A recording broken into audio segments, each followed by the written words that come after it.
que les estoy compartiendo en este momento? Sí, Lick, Sí, se ve. Perfecto, muchas gracias entonces. Vamos a continuar con esta presentación que iniciamos en la última clase. Hablábamos de esta primera diapositiva donde empezamos a desarrollar el contenido del artículo 31 del Código de Trabajo, donde encontramos las obligaciones de los trabajadores. Les decía en su momento de que la relación laboral en la cual participan necesariamente dos partes, la parte patronal, la parte, digamos, dueña de la infraestructura para que funcione esa relación laboral, y también la parte trabajadora, que es la mano de obra que echa a andar esa infraestructura o ese andamiaje y que en conjunto pues dinamizan ese vínculo que existe. Y decíamos, miren, dentro de esta relación ambos, tanto patrono como trabajador, van a tener derechos, pero también van a tener obligaciones. También tienen responsabilidades que cumplir en el desarrollo de esa relación. Y hablábamos de la primera obligación, que es desempeñar el trabajo convenido. Cuando a mí me contratan como trabajador y me entregan, como debería de ser siempre, un contrato, en el contenido del contrato deben constar específicamente las responsabilidades y el tipo de trabajo al que yo me estoy comprometiendo a realizar.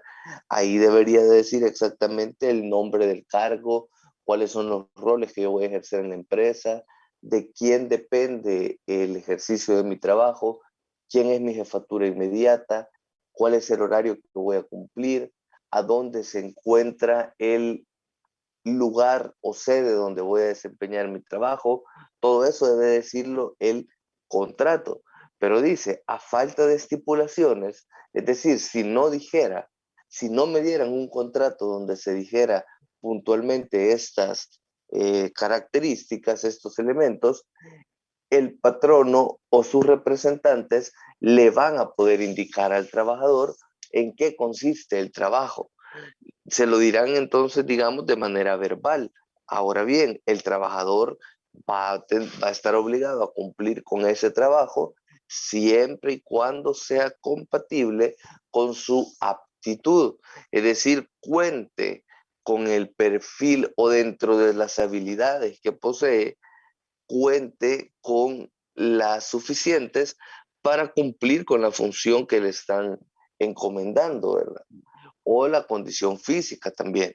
Recordemos el tema de las mujeres embarazadas y los menores de edad, que la ley les protege de alguna forma a no hacer trabajos eh, que les signifiquen un peligro por la condición que poseen, tanto el embarazo como ser menor de edad, y que tenga relación, además dice, con el negocio o industria a que se dedica el patrono. Es decir, a mí me han contratado para que labore en una empresa de alimentos y mi especialidad es ser chef. Tengo estudios en cocina. Entonces, a mí me pueden dar indicaciones de que realice una labor referente a lo que yo he sido contratado, que es cocinar, y en cuanto al negocio e industria a que se dedique el patrono. No me van a mandar a otras funciones fuera del negocio de empresa, de las cuales yo no puedo hacer, y aparte que estarían al margen del negocio propiamente dicho al que me han contratado. Número 2 dice obedecer las instrucciones que reciban del patrono o sus representantes en lo relativo al desempeño de sus labores. Ahí está claramente delimitado sobre qué me pueden dar instrucciones, sobre el desempeño de las labores que yo voy a realizar en la empresa. Ya veíamos también como parte de las prohibiciones de los patronos el querer incidir en el ejercicio de los derechos políticos de sus empleados, de los trabajadores. Eso está prohibido. También el tema de incidir en el ejercicio de las convicciones religiosas que puedan o no tener sus trabajadores. También está prohibido. Tampoco está facultado un patrono para poder intentar influir en un trabajador para que ejerza o no esa convicción religiosa. Tercera obligación del trabajador dice que es desempeñar el trabajo con diligencia y eficiencia apropiadas, en la forma, tiempo y lugar convenidos. Es decir, tardarse lo necesario en el ejercicio del trabajo para el cual ha sido contratado. Darle ese trámite expedito, digamos, dotarlo de eficiencia al rol que está desempeñando y lo va a tener que hacer en la forma, tiempo y lugar convenidos. ¿A dónde debe hacerse constar estas situaciones? La forma, tiempo y lugar, pues debería hacerse constar en el contrato de trabajo para que no exista ninguna duda para ninguno de los intervinientes en esa relación laboral sobre a qué se están comprometiendo. La número 4 nos habla en el artículo 31 siempre que es obligación del trabajador guardar rigurosa reserva de los secretos de la empresa de los cuales tuvieron conocimiento por razón de su cargo y sobre los asuntos administrativos cuya divulgación puede causar perjuicios a la empresa. Sobre lo que yo no puedo expresar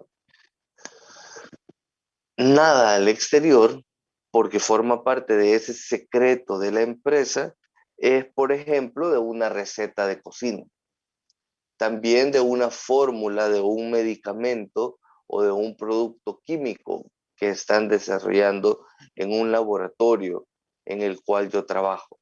Sobre eso es que tengo que guardar la rigurosa reserva.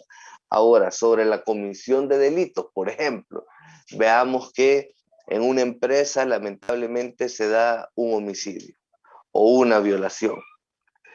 Esos delitos, sobre la comisión de esos delitos, no está hablando este inciso número 4.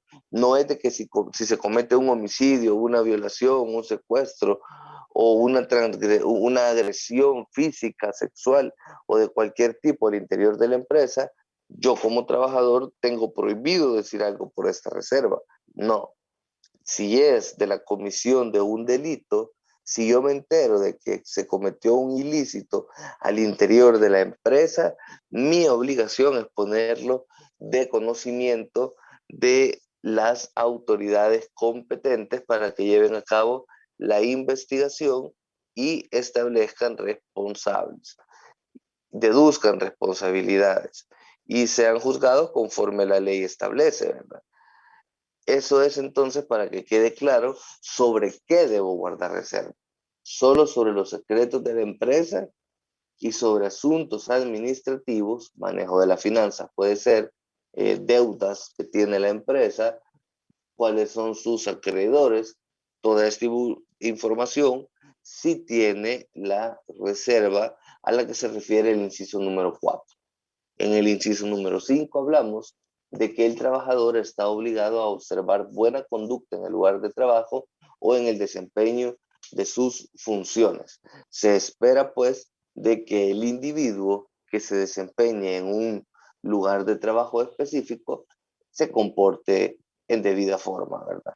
No existan eh, agresiones físicas entre compañeros, agresiones verbales, que llegue un trabajador bajo los efectos de algún narcótico, de algún estupefaciente, de alguna bebida alcohólica, y que ello le lleve a no tener buena conducta en el lugar de trabajo, que puede derivar también en estropear la maquinaria o los recursos propios de la empresa.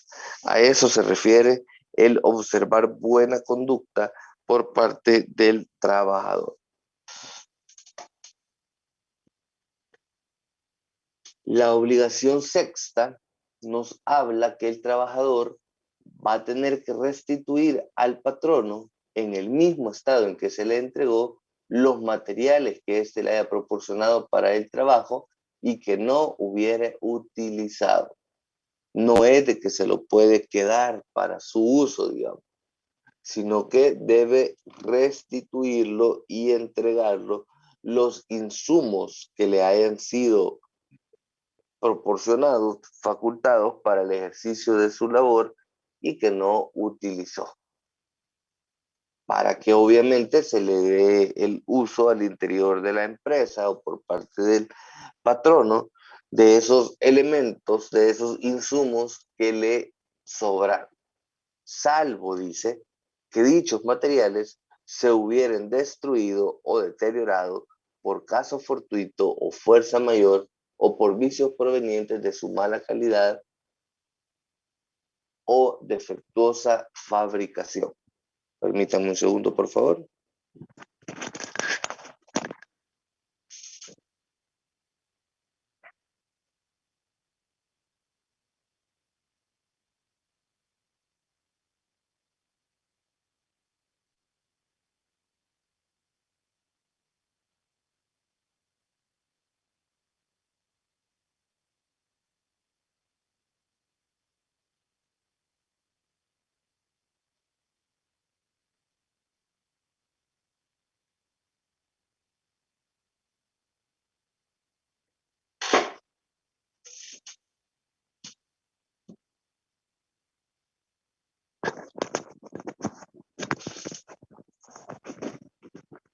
Decíamos entonces la concreción de esta obligación de restituir al patrono esos materiales, salvo que se hayan destruido o deteriorado, no por causas imputables al trabajador, ¿verdad? Sino por caso fortuito, fuerza mayor o por vicios provenientes de la mala calidad o defectuosa fabricación de esos insumos que se le hubieran proveído.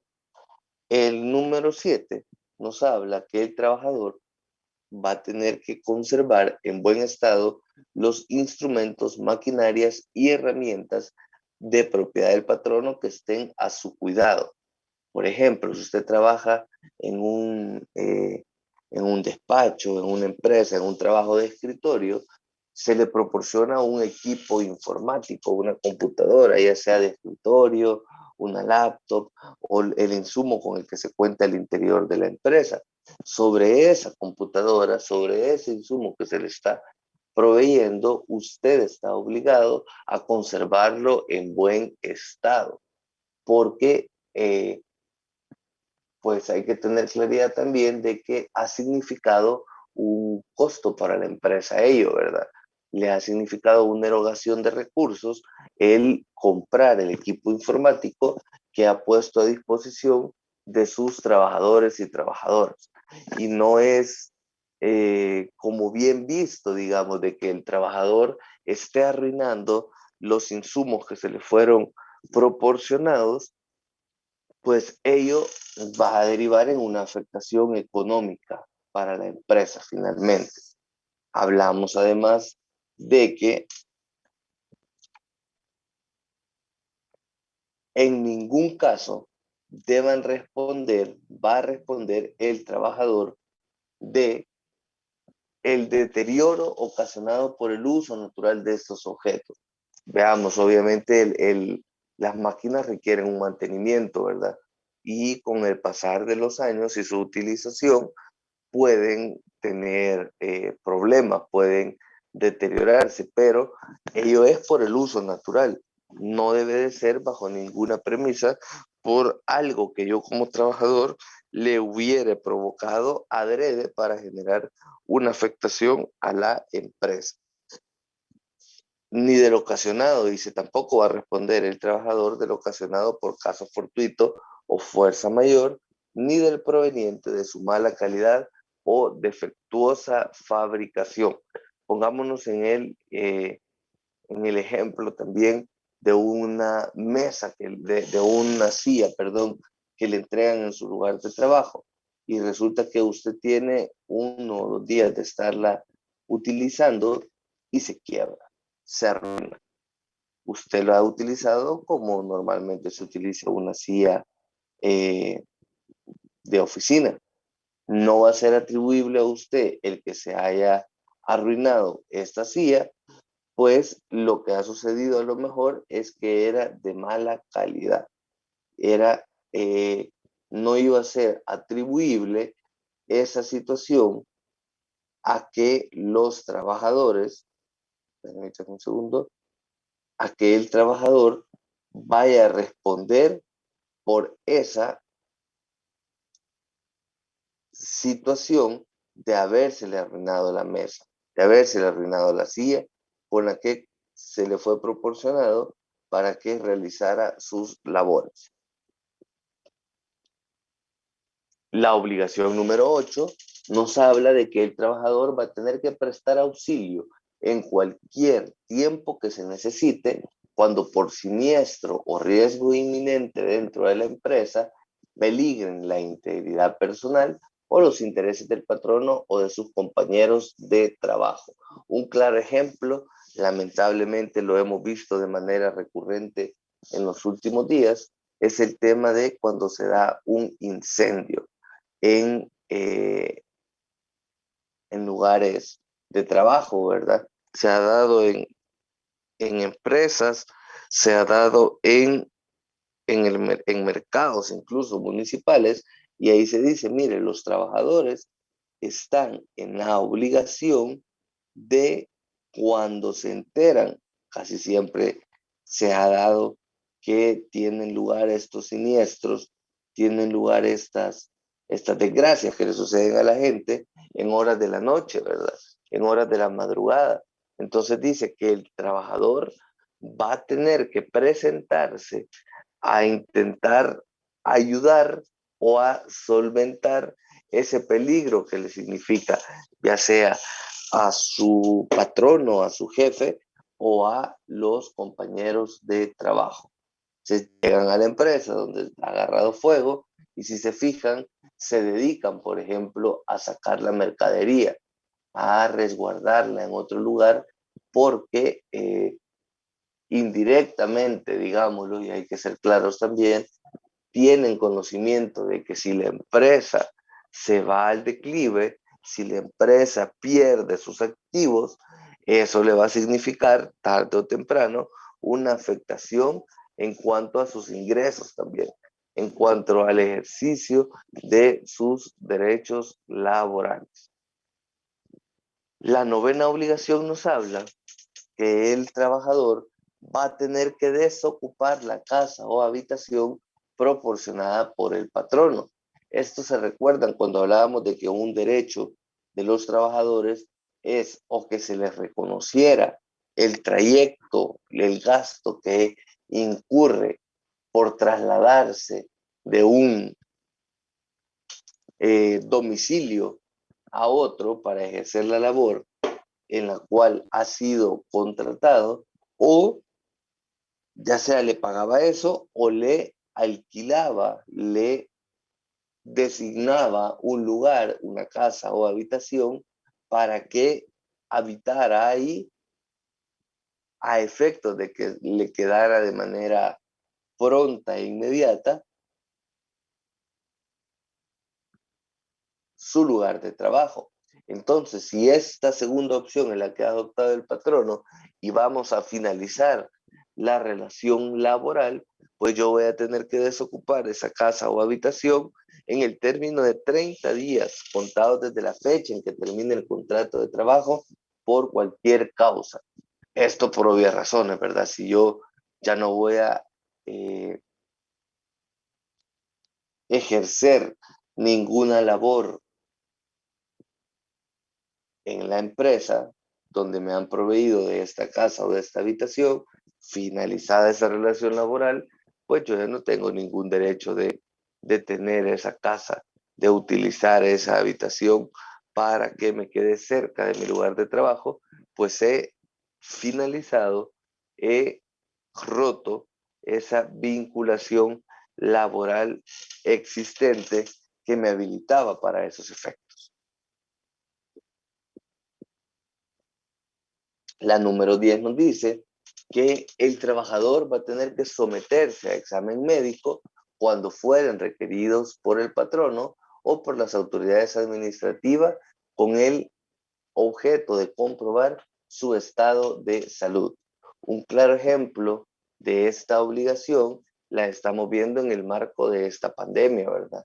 Del COVID-19, porque según los protocolos del Ministerio de Salud, cuando existe una persona que resulta positivo en un lugar de trabajo, entonces quienes estuvieron cercanos en la misma área o en el mismo espacio físico durante ese periodo en que pudo haber incubado el virus, deben de primero aislarse, ¿verdad? Porque se les considera nexos.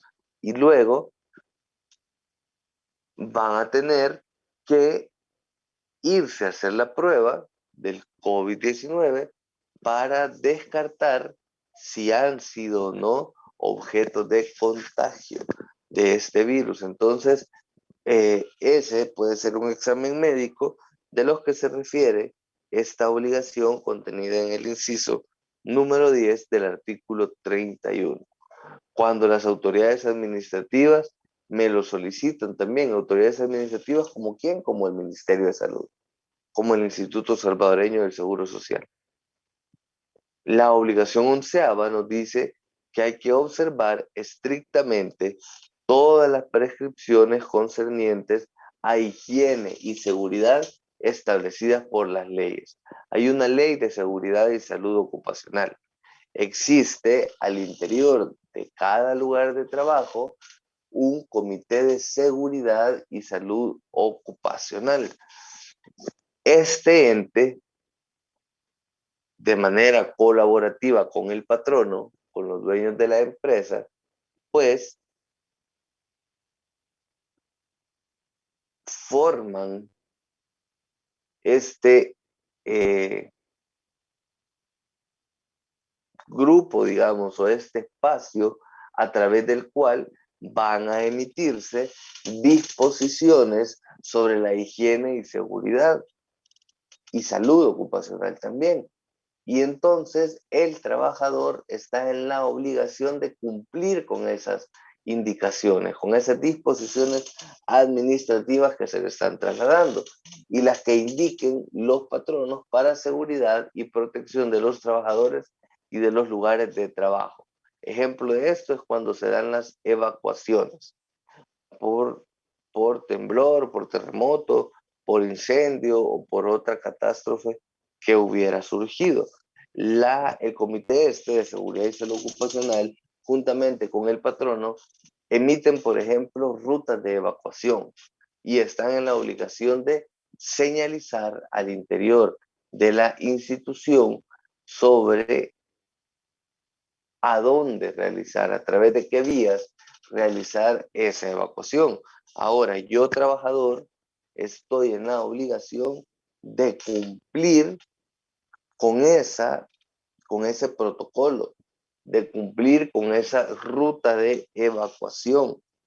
Digamos, no es tema de que si quiero o no quiero cumplir con esa evacuación de la cual estoy siendo objeto, sino que yo estoy obligado a observar y cumplir estrictamente con el contenido de los mismos.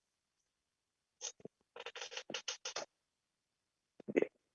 De lo dicho hasta este momento, de las obligaciones para los trabajadores contenidos en el artículo 31 del Código de Trabajo, consultarles si tienen alguna duda o pregunta.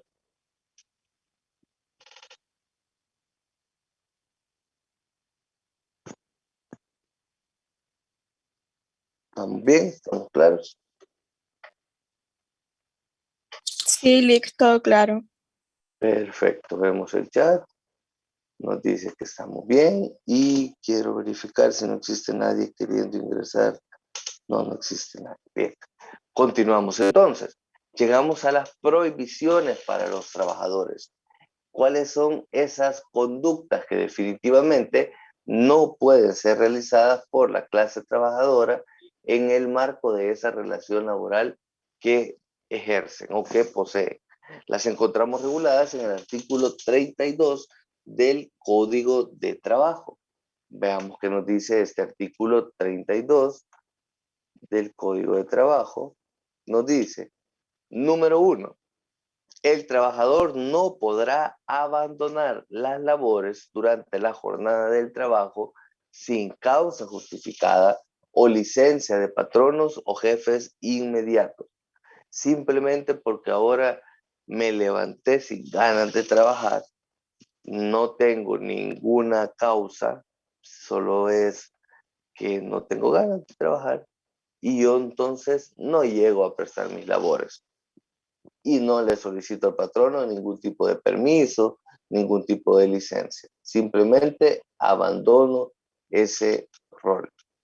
También puede darse el caso eh, de que yo estoy desempeñando mis labores, llego a tiempo al ejercicio de mis labores, pero resulta de que, digamos, tengo una jornada laboral que me habilita un tiempo de almuerzo de 12 a 1, digamos. Ese es el espacio que me ha señalado el patrono para que yo tome los alimentos en mi hora de almuerzo. Pero sucede de que soy muy futbolero, ¿verdad? Me gusta demasiado el deporte, el fútbol. Y sabemos, creo que todos, a los que nos gusta el fútbol, de que los partidos de la Champions son de 1 a 3 de la tarde. Entonces usted se va a tomar sus alimentos de 12 a 1 y está ahí en el comedor o en el restaurante donde almuerce y ve que está jugando el equipo de su preferencia. Y es un partido interesante que usted quiere ver. Entonces se ausenta de 1 a 3 de su lugar de trabajo por quedarse viendo el partido. Eso se considera que usted ha abandonado sus labores, ni le avisó a su patrono, ni tiene ninguna causa que le justifique, como alguna emergencia o algo que le habilite para no llegar, sino que simplemente se quedó viendo el partido. Esa es una prohibición que tiene el patrono y podría tomar medidas disciplinarias al respecto o incluso descontarle el tiempo no trabajado, ¿verdad? Porque usted va llegando a su lugar de trabajo cuando se acabe el partido como a las 3:15, como a las 3:10, dependiendo de la cercanía del lugar. Y ya va a salir del trabajo a las 4 o a las 5. Básicamente a su patrono, llámese patrono del sector público, que sería la población en general, o del sector privado, que sería el propietario de la empresa, usted le ha percibido o le percibiría un salario por esas 2 horas que no trabajó, que se quedó viendo el partido. La prohibición segunda nos habla de que no puede emplear el trabajador los útiles, materiales, maquinarias o herramientas suministradas por el patrono, es decir, que son de la entidad para la cual yo presto mis labores, para objeto distinto de aquel a que están destinadas o en beneficio de personas distintas del patrón. ¿Cuáles pueden ser ejemplos de esta prohibición? Les decía, a mí se me puede haber facilitado, se me puede haber otorgado una laptop para el ejercicio de mi labor en la empresa o en la institución en la cual me desempeño. Pero resulta de que yo también ejerzo la función de docente en universidades.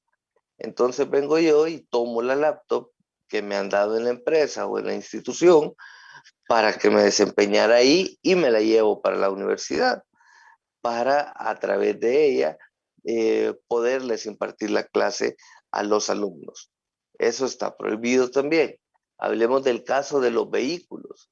Si yo soy motorista de una empresa y mi rol es de ruteo, digamos, de andar entregando productos en distintos espacios de comercio, pero resulta que yo tomo el vehículo y lo que hago con él es derivarlo en un uso familiar. Me voy de paseo en el vehículo, en vez de andar haciendo mi trabajo, nos vamos a comprar algo, no sé, como familia, nos vamos al supermercado. Eso está prohibido, porque si a usted se le ha dado ese vehículo, permítame un segundo.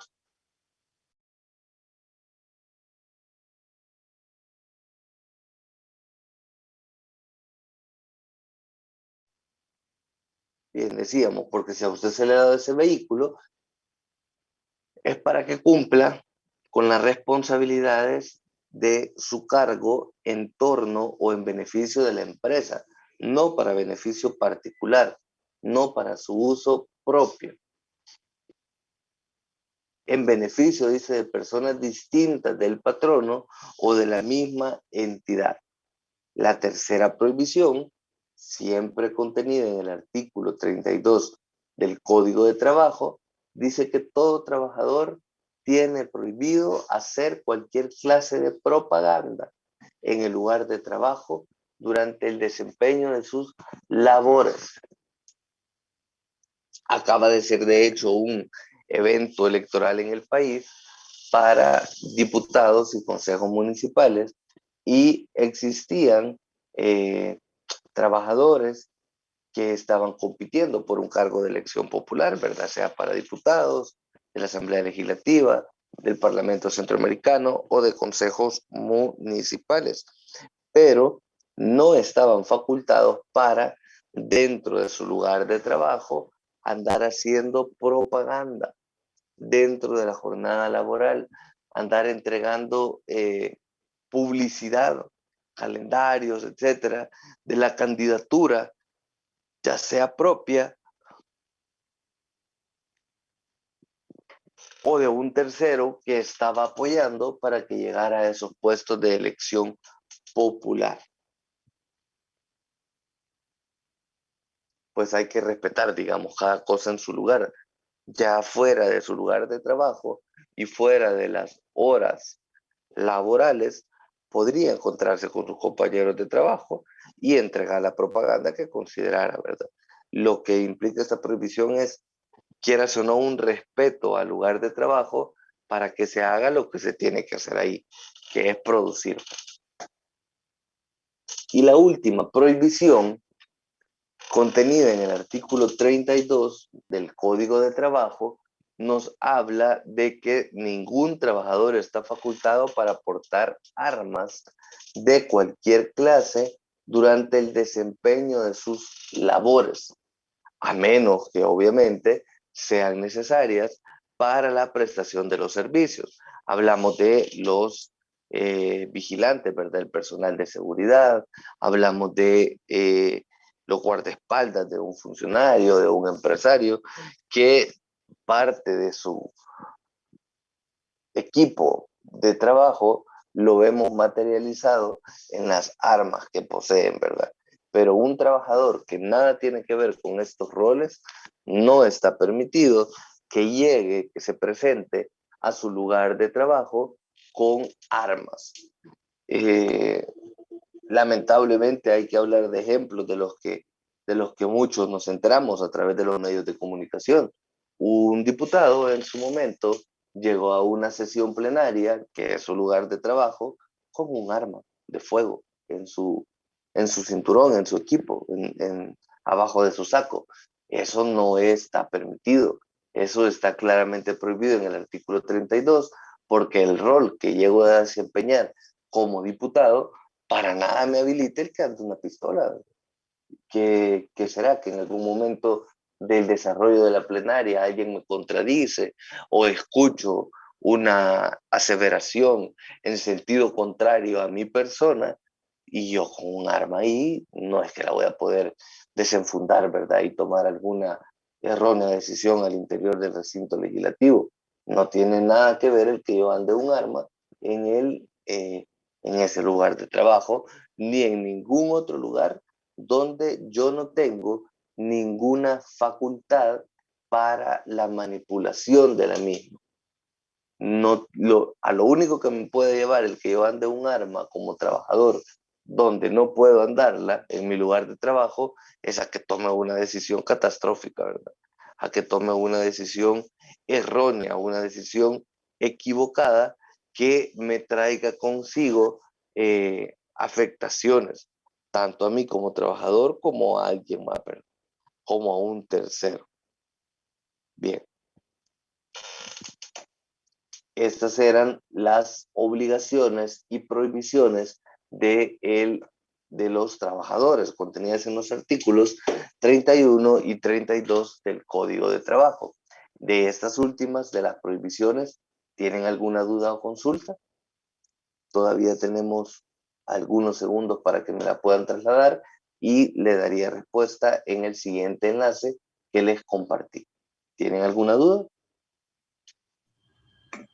Todo claro, Lick. Ok, perfecto. Vamos a ver qué nos dicen por acá en el chat. Todo claro, nos dice Nicolo, Dalis y Sahar también. Bueno, vamos a ingresar entonces al siguiente enlace para poder iniciar la siguiente presentación, un par de diapositivas para dejarlo encaminado para la siguiente clase de la próxima semana. Nos vemos en el segundo link entonces en un minuto.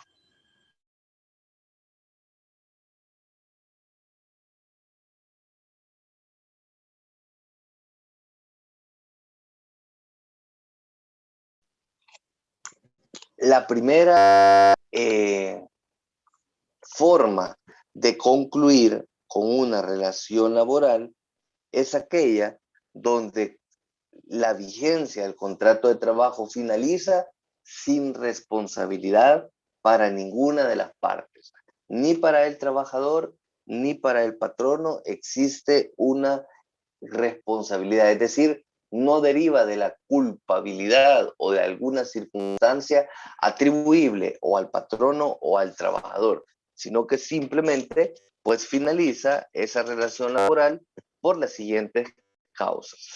Lo encontramos en el artículo 48 del Código de Trabajo y dice de que el contrato de trabajo terminará sin responsabilidad para ninguna de las partes, patrono o trabajador, y sin necesidad de intervención judicial por las causas siguientes. Primera, por el cumplimiento del plazo. Si hemos establecido que, que la relación laboral va a tener un plazo específico, si a mí me han contratado únicamente por temporada, digamos, me han contratado por temporada navideña, noviembre y diciembre. Yo ya estoy sabedor como trabajador de que eso es lo que va a durar mi estadía en ese lugar de trabajo, mi vinculación. Al finalizar ese plazo, pues finaliza la relación laboral y no es responsabilidad atribuible ni al trabajador ni al patrón. Es lo que se convinió. Número 2, dice por la muerte del trabajador. Obviamente, si ya nos está facultado para poder desempeñar el rol, las labores que le han sido conferidas, pues lamentablemente ha fallecido, se extingue la relación laboral y no es atribuible ni al trabajador ni ni al patrón.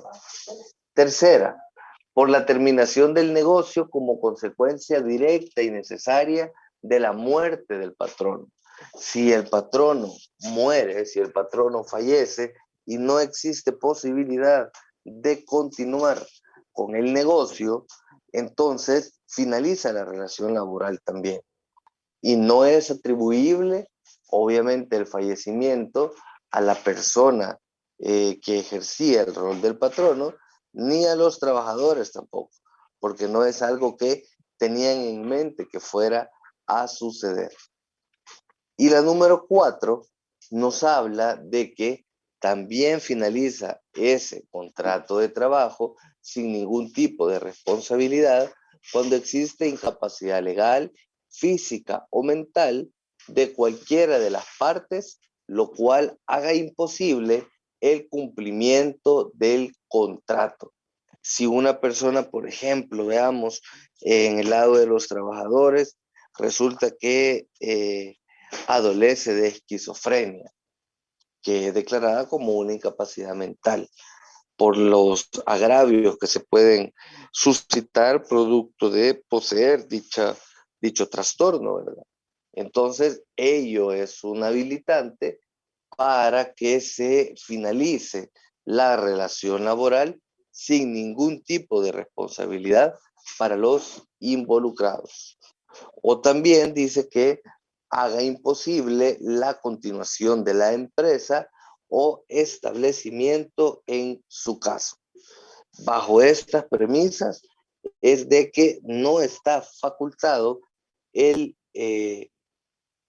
ninguno de los involucrados a exigir algún tipo de indemnización, algún tipo de dinero, porque se está finalizando esa relación laboral, porque la ley misma establece que no va a tener responsabilidad para ninguno de los involucrados. No habrá forma de que se le exija continuar tampoco con la relación laboral, pues ya ha sido claramente determinado, claramente establecido la finalización del mismo. Decíamos, porque se cumplió el plazo, me contrataron por 2 meses, ya pasaron esos 2 meses, finaliza la relación laboral. Se murió el trabajador, obviamente no va a poder seguir desempeñando el rol que tenía en la empresa o entidad. Cuando se termina el negocio, porque ha fallecido el patrono, también es habilitante sin ningún tipo de responsabilidad para los involucrados, y cuando se determina la incapacidad legal, física o mental de cualquiera de las partes. ¿Cuál puede ser una incapacidad legal? Bueno, que lamentablemente cometa un delito, cometa un ilícito, sea condenado a pagar años de prisión por el delito cometido. Entonces finaliza la relación laboral, porque desde la cárcel será materialmente imposible que continúe desempeñando los roles para los cuales ha sido contratado. Bien.